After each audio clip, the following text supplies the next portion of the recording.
কত মানুষ দুনিয়াতে আছে কিন্তু জবান আছে, কথা বলতে পারে না, ঠিক কিনা জোরে বলেন।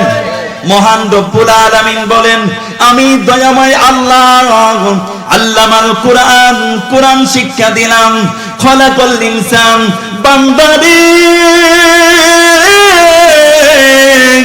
তোমারে আমি মানুষ বানাইলাম। আল্লামাহুল বায়ান, কথা বলার ক্ষমতা দান করলাম। কোনদিন আমি আল্লাহকে বলো নাই আল্লাহ তুমি আমাকে মানুষ বানাও, তুমি আমাকে হাত দাও, দুইটা চক্ষু দাও, পা দাও। অথচ মহান রব্বুল আলামিন হাতের জায়গায় হাত, পায়ের জায়গায় পা, মুখের জায়গায় মুখ, জবানের জায়গায় জবান, জিহ্বার জায়গায় জিহ্বা, কথা বলার ক্ষমতা দান করেছেন কে? আমার সামনে আমার কলিজার টুকরা যুবক ভাইয়েরা, মুরব্বী বাবারা, মহান রব্বুল আলামিনের দরবারে লাখো কোটি শুকরিয়া আদায় করছি যে মহান রব্বুল আলামিন আমাদেরকে এই নেয়ামতপুরের জমিনে, আজকের এই জান্নাতি বাগানে আল্লাহ সুবহানাহু ওয়া তাআলা আমাদেরকে দয়া করে, মায়া করে, মহব্বত করে, ভালোবেসে আল্লাহ আমাদেরকে এই জান্নাতি বাগানে একত্রিত করে দিয়েছেন। এই জন্য আমরা সবাই শুকরিয়া আদায় করছি, আলহামদুলিল্লাহ। সম্মানিত উপস্থিতি, এই মূলক গ্রাম,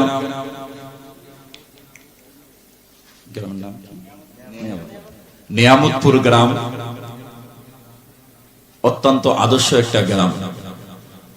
আল্লাহ প্রিয়, নবী প্রিয়, রাসূল প্রিয়, প্রেমী। কিন্তু অনেকে এখনো বাহিরে আছেন। এই মাহফিল কিন্তু সব সময় হয় না, বছরে একবার হয়। আপনি এখনো ঘর থেকে বাহির হতে পারেন নাই, দোকান থেকে, বাজার থেকে, মোবাইল থেকে এখন আপনি পৃথক হতে পারেন নাই। কিন্তু যারা চেষ্টা করেছে, যারা নিয়ত করেছে, মহান রব্বুল আলামিন তাদেরকে এই জান্নাতের বাগানের মধ্যে বসিয়ে দিয়েছে। সবাই বলেন আল্লাহু আকবার। আসবে, মানুষ হবে, কিন্তু এটা সময় লাগবে আর কি। ঘুরে ফিরে চিন্তা করে আরো পরে যায়, এত তাড়াতাড়ি গেলে কিভাবে হবে? শয়তান ধোঁকা দিচ্ছে, ঠিক কিনা জোরে বলেন।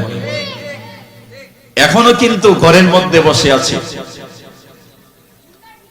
ঘরের মধ্যে বসে আছে, মোবাইল নিয়ে বসে আছে, হোটেলে বসে আছে, দোকানের মধ্যে বসে আছে। শয়তান বলছে এখন যাওয়া দরকার নেই, যাবি তো সবার শেষে যা।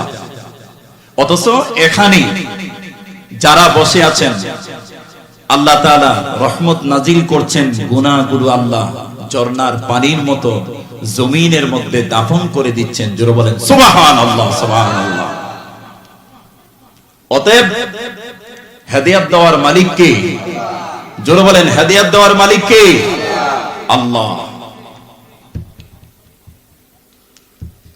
দুনিয়াতে আমরা এক সময় ছিলাম না, এখন আছি, ভবিষ্যতে আবার আমরা থাকবো না, চলে যেতে হবে, কেউ থাকতে পারবে না।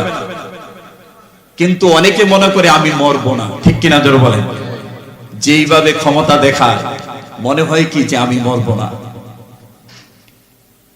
মহান রব্বুল আলামিন আমাদেরকে এমন একজন নবীর উম্মত আমাদেরকে বানাইলেন, নূর নবী মুহাম্মদুর রাসূলুল্লাহ সাল্লাল্লাহু আলাইহি ওয়াসাল্লামের উম্মত হওয়ার জন্য অন্যান্য নবীরা পর্যন্ত আল্লাহর কাছে কেঁদেছে, দরখাস্ত করেছে। জোরে বলেন সুবহানাল্লাহ, সুবহানাল্লাহ।